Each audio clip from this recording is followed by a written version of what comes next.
Farmer Dre back at it. I am out here in the strawberries and I'm having a little bit of issue with them. So I'm gonna go ahead and show you guys what's going on with the plants, and I'm having some disease issues, and I'm gonna go ahead and show you guys exactly what's going on. So let's go ahead and get started here.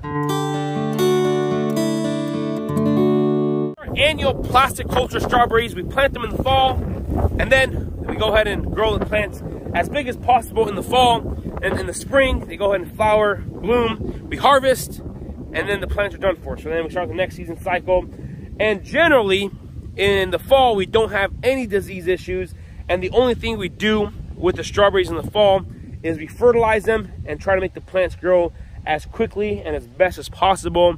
And for the past 2 years I haven't had any issues growing strawberries in the fall, the plants, but this year I am having a little bit of issue with the plants. Some of the leaves are declining, some of the plants are declining. So if you guys have any ideas or know of any information on what's going on here, please let me know down in this comment section below, and I'm gonna go ahead and check it out. I've been asking around, messaging the professors and the extension agents and seeing what's going on exactly here, but I'm gonna go ahead and show you guys exactly what's going on, and we'll see what happens. Alrighty, so before we get started here, I want to let you know that this field right here, this is strawberry on strawberry ground. So it was strawberries last year and it's strawberry again this year, and this is not ideal just because you do gain resistance and diseases. So in the back of my mind I was kind of cautious, and I was kind of worried about having some type of disease issue. In my mind I was like, oh man, I better not have an issue, and on this side of the field here we have an issue with the plants. But then I got to thinking, and I started walking on this side where this is virgin ground.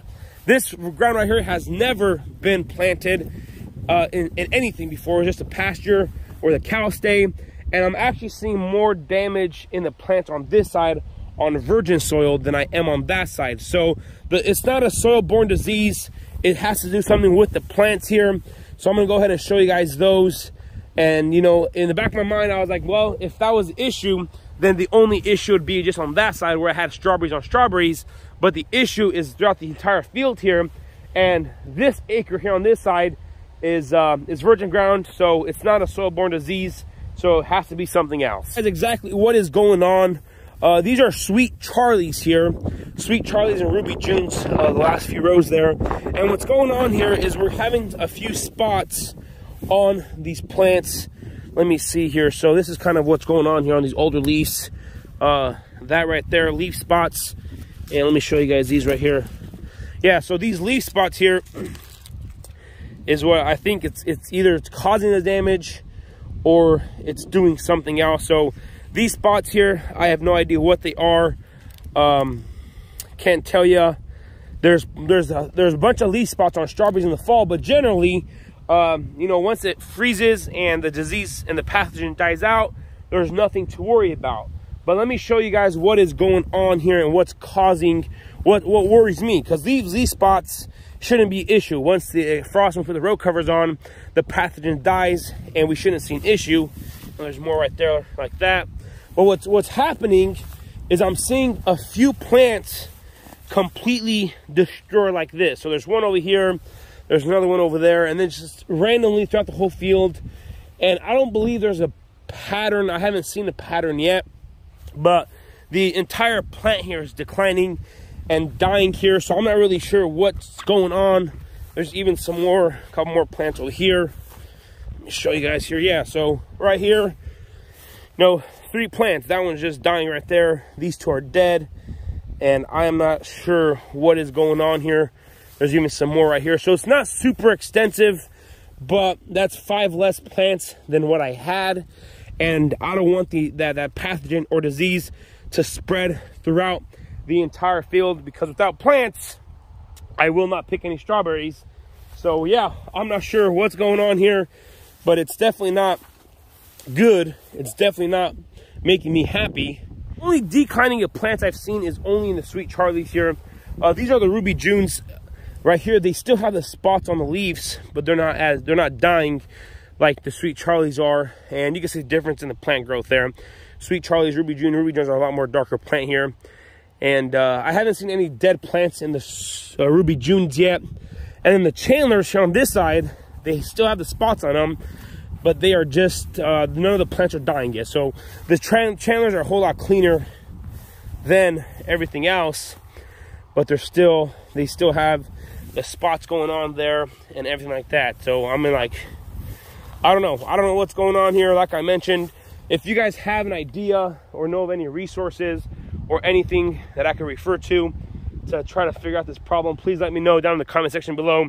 Because like I said, past 2 years I haven't had an issue with the plants, and then this year the plants are looking a little rough. And like I mentioned, without healthy plants, I will not have strawberries in the spring, and I'm in the business of selling strawberries, so it'll be a bad deal. So I'm not sure what's going on here, but it is what it is.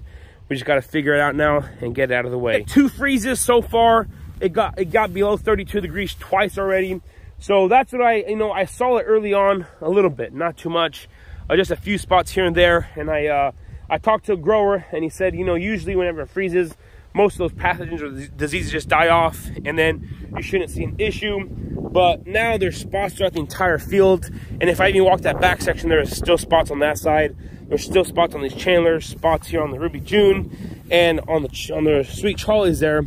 The plants are dying. So I'm not really sure what to expect or to see. I'm gonna have to probably send in a sample to the lab down in Arkansas at the U of A, or the one here in Missouri, to see what's going on, see if they could diagnose it. And if they could diagnose it and tell me what the issue is, it's gonna be a whole lot easier to solve the problem if you know what it is. But if you don't know what it is, it's much harder to find out what it is and to diagnose it. Because if I'm out here, if I could come through here and spray a fungicide, foliar fungicide on top, but then if that doesn't solve the issue, then I pretty much just wasted my time and energy and chemical for no reason, just so I could try to solve it. So I'm gonna have to do that, send in a sample of plants to the lab. They're gonna diagnose it real quick and send me back the results. They're fairly quick about that, and then once I get the results back, we will know what to do, and hopefully it gets resolved pretty quick. Going to a lot of conferences and talking to growers and seeing what the most common diseases are in the fall on strawberries. If your field is wet and it stays saturated for days on end, then you might see waterlogging and other diseases that can be caused because it's wet.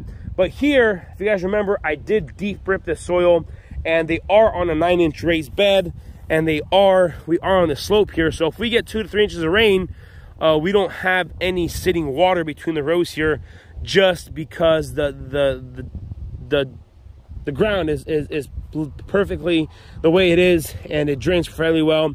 So I don't have an issue with that. But I don't know what the issue is. It hasn't been that wet either, so I couldn't tell you what it is. So when it comes to growing plants and farming in general, nobody is excused of diseases, of pathogens, of just problems.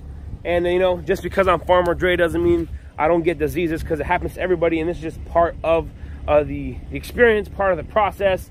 And the biggest thing is we got to be very appreciative and thank the extension people and the people at the universities who are willing to help out us farmers, and that are there to help us out. And of course we got to use them, and they're there for us, the farmers, to help everybody out. So we just got to thank them even more and get this problem resolved, and then we will have great success of growing fruits and vegetables. But like I mentioned, if you guys know what this issue is, please let me know. But if not, we will get it figured out and resolved. So this is gonna be it for today. This is a quick little video on showing you guys what's going on here. Well, these are Ruby June here, and these seem to be very clean here. This is what I like to see right here. Very clean plants, nothing wrong with these.